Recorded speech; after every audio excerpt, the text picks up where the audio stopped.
Hace tan solo unos días, uno de los superinversores más respetados y con uno de los fondos de inversión más grandes del mundo, Howard Marks, publicó su memorando o carta a los inversores. En este primer video revisaremos cómo Howard Marks realiza una explicación sobre lo que él considera que es una burbuja y un repaso de las características de las burbujas más importantes de la historia, tratando de establecer algunas similitudes con la situación actual del mercado y la bolsa, especialmente en los Estados Unidos. De tan solo el título On Bubble Watch, ya se puede desprender buena parte de la intencionalidad de sus análisis. Marks comienza recordando cómo hace 25 años publicó un memorando que tenía por título Bubble.com, justo antes de la explosión del mercado y de las llamadas empresas .com.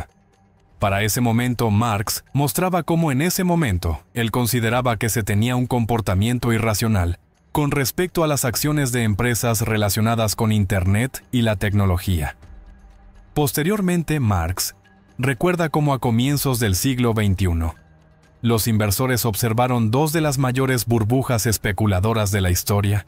La primera, la ya nombrada burbuja de las empresas de tecnología e Internet a finales de los 90, que terminó estallando a principios de los años 2000, y la segunda que explotó a mediados de la década de los 2000 a causa de la burbuja inmobiliaria, causada por el otorgamiento de créditos hipotecarios sin el respaldo suficiente.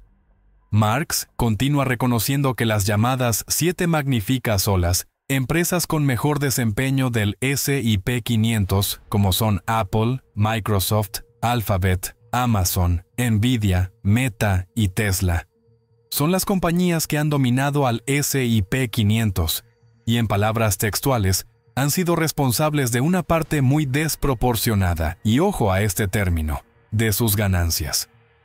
Marks también explica cómo la participación de estas compañías representan más del 33% de la capitalización total del índice, más del doble de participación que los líderes tenían hace 5 años.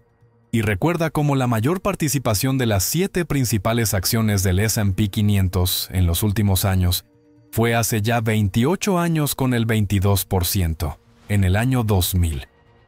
Otro dato relevante es cómo a finales de año las acciones de Estados Unidos representaban más del 70% del índice MSCI World, siendo la participación más alta desde el año 1970.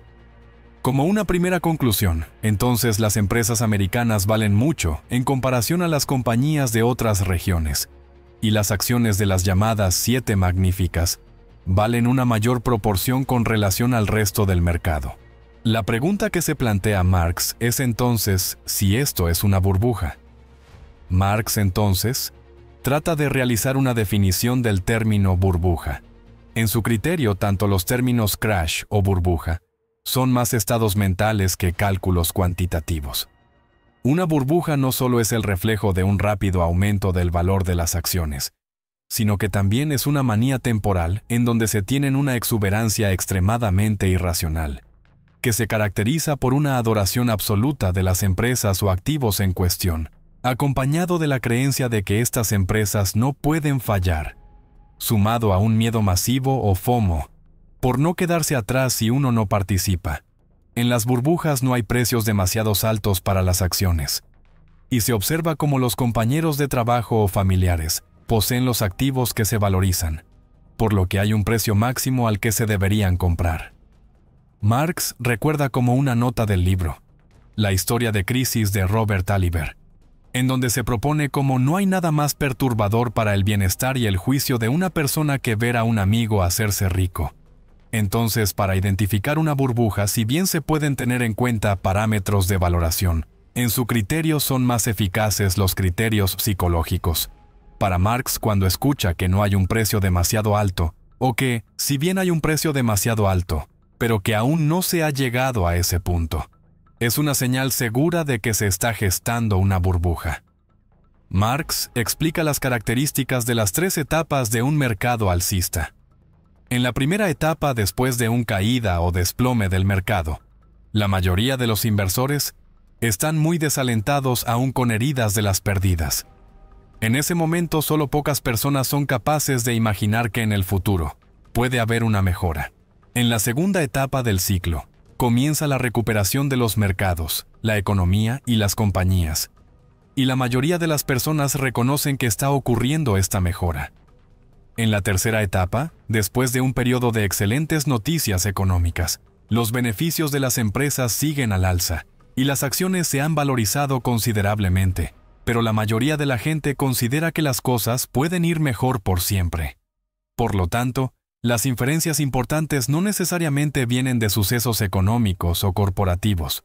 Por lo general tienen que ver con la psicología del inversor. Más que los acontecimientos macroeconómicos, hay que analizar cómo la gente ve estos acontecimientos. Si en algún momento, pocas personas consideran que puede haber una mejora, los precios por lo general no incorporan mucho optimismo. Pero si por el contrario la mayoría de la gente considera que las cosas pueden mejorar para siempre, es difícil encontrar que se tengan precios razonables. Las burbujas y los desplomes, según Marx, ocurren cuando se tienen momentos de acontecimientos extremos, en donde las personas pierden la objetividad y ven el mundo con una psicología muy sesgada, que puede ser muy negativa o positiva. Marx en ese punto recuerda un párrafo de la obra Manías, Pánico y Crashes, de Kindleberger, en donde se explica cómo cuando las compañías y las personas ven que otros logran ganancias con las compras y ventas especulativas, tienden a seguirlos, provocando que se incremente ese comportamiento de más empresa y personas, incluso de algunos que generalmente han estado alejados de estos comportamientos, provocando una conducta de manía o burbuja, en donde se realizan compras especulativas con fines de lucro de manera irracional. Estas burbujas son el presagio de un estallido. Para Marx, las burbujas se caracterizan por extremos psicológicos, en donde se tiene una participación generalizada en la moda de inversión del momento. Se recuerda, por ejemplo, cómo el gran J.P. Morgan identificó un problema cuando observó que la persona que le lustraba los zapatos comenzó a darle consejos de inversión acerca de la compra de acciones. Situación similar observó Marx en el año 2000, cuando su socio John Frank escuchó a los padres de un compañero de su hijo en un partido de fútbol alardear de las acciones tecnológicas con las que contaban, situación que se repitió en el año 2006, cuando una taxista en la ciudad de Las Vegas alardeaba sobre las 3 propiedades que había comprado. Marx también explica cómo por lo general las burbujas se asocian con nuevos desarrollos. Por ejemplo, en la década de los 60s fueron las empresas llamadas Nifty 50, en los 80s las empresas de unidades de disco, en los 90s las empresas relacionadas con Internet, y en los años 2004 a 2006, los títulos con hipotecas de alto riesgo. Pero en el pasado también se encuentra la locura, por ejemplo, en el año 1630 por los tulipanes en Holanda y la burbuja de los mares del sur de Inglaterra en 1640. Generalmente cuando hay algo que es nuevo no tiene historia, por lo que no hay nada que modere el entusiasmo, y todos quieren estar adentro de la fiesta. Cuando los mercados enteros o un grupo de valores están en pleno auge, se tiene la idea engañosa de que están en apogeo y que sus adeptos se están volviendo ricos. En ese momento pocas personas se atreven a ir en contra y denunciar esta anomalía. Marx recuerda su propia experiencia cuando inició su carrera al incorporarse al Departamento de Investigaciones del First National City Bank, ahora el Citi, en el año 1969. En ese momento el Citi invirtió en las llamadas Nifty 50, que eran en ese instante las empresas con mayor crecimiento en los Estados Unidos. El mercado consideraba que eran las mejores compañías, y que como eran tan buenas, se consideraba en ese momento que supuestamente a esas empresas nunca les podía pasar nada malo y que ningún precio era demasiado alto para sus acciones. Y las razones para esta situación fueron el excelente crecimiento de la economía americana después de la Segunda Guerra Mundial. Por otro lado, estas compañías se vieron favorecidas por el desarrollo de áreas de la innovación, como las nuevas medicinas, los computadores y los productos de consumo. Y por otro lado, estas empresas, las llamadas Nifty 50, eran la primera ola de las acciones de empresas de crecimiento, un estilo de inversión que se volvió una moda en esa época. Pero las llamadas empresas Nifty 50 se convirtieron en una de las grandes burbujas, y en ese momento los inversores habían olvidado cómo es una burbuja. Pero si alguien hubiera comprado acciones de estas empresas el día que Marx comenzó a trabajar en 1969 y se hubieran mantenido por 5 años, la pérdida sería de un 90% en las supuestas mejores empresas de los Estados Unidos. Las Nifty 50 habían sido colocadas en un pedestal y los inversores se lastiman cuando las cosas caen. Situación similar ocurrió en la mitad de 1973, en donde el mercado de valores se redujo a la mitad, pues se estaban comprando acciones a precios que eran muy altos. Algunas acciones cayeron de una relación precio-beneficios de 60 a 90 veces a un rango entre 6 y 9 veces, llevando en algunas acciones a pérdidas del 90%. Y además, algunas compañías tuvieron acontecimientos negativos en términos fundamentales. Marx explica cómo pasar por varias burbujas le permiten formular algunos principios con relación a los mercados. El primer principio es que lo que cuenta no es lo que compras, sino lo que pagas. El segundo principio es que las buenas inversiones no vienen de comprar buenas cosas, sino de comprar las cosas bien. El tercer principio es que no existe ningún activo tan bueno como para no volverse sobrevalorado y por ende peligroso. Si bien Marx reconoce que los nuevos productos o las nuevas maneras de hacer negocios pueden ser sobreestimadas o puede que no se entiendan del todo, y en los tiempos difíciles se pueden descubrir las trampas y los baches. También está en las posibilidades que una nueva compañía pueda superar por completo a sus antecesoras. Pero los inversores novatos que no tienen experiencia no entienden que una empresa recientemente llegada, incluso brillante, puede ser suplantada. Las empresas y tecnologías disruptivas pueden serlo ya sea porque son competidores hábiles o porque ofrecen tecnologías nuevas. Marx recuerda cómo en las primeras décadas como inversor, la tecnología tenía una evolución gradual. Los computadores, medicinas y otros productos evolucionaban poco a poco. En la década de los 90, la innovación tuvo un gran auge. Por ejemplo, cuando él fundó su compañía Oaktree en el año 1995.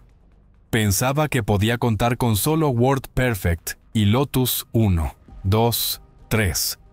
Pero cuando se mudó a otras oficinas en 1998, él aceptó que su equipo de tecnología debía instalar Word, Excel y mejorar el Internet.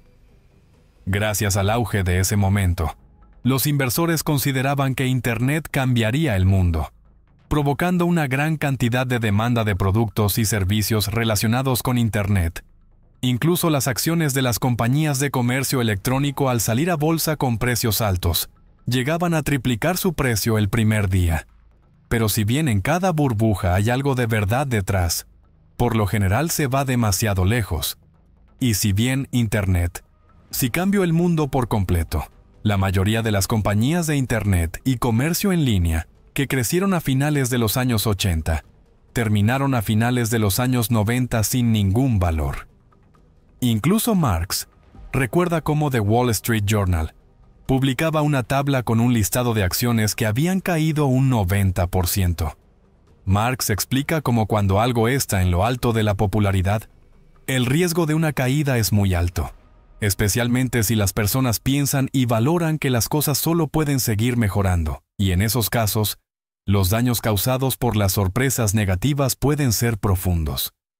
Marx explica cómo cuando hay algo nuevo, es posible que las tecnologías disruptivas y los competidores aún estén por llegar, y puede que se sobreestimen las cosas, pagando precios exagerados que se pueden evaporar cuando las realidades se impongan. En el mundo real los árboles no crecen hasta el infinito. Puede que se sobreestimen las fortalezas fundamentales, llevando a unos excesos de optimismo que llevan a pagar unos precios por las acciones demasiado altos. En un segundo video, analizaremos el resto de la carta del gran Howard Marks, en donde trata de aterrizar su visión a la situación actual del mercado y dar sus expectativas para los próximos años con respecto al mercado y la bolsa. Recuerda que en la descripción del video encuentras el enlace del mejor curso para aprender análisis técnico y fundamental para invertir en acciones.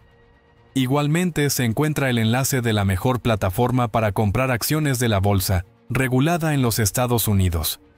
Si te gustó el video, regálanos un like, suscríbete al canal y comparte el contenido.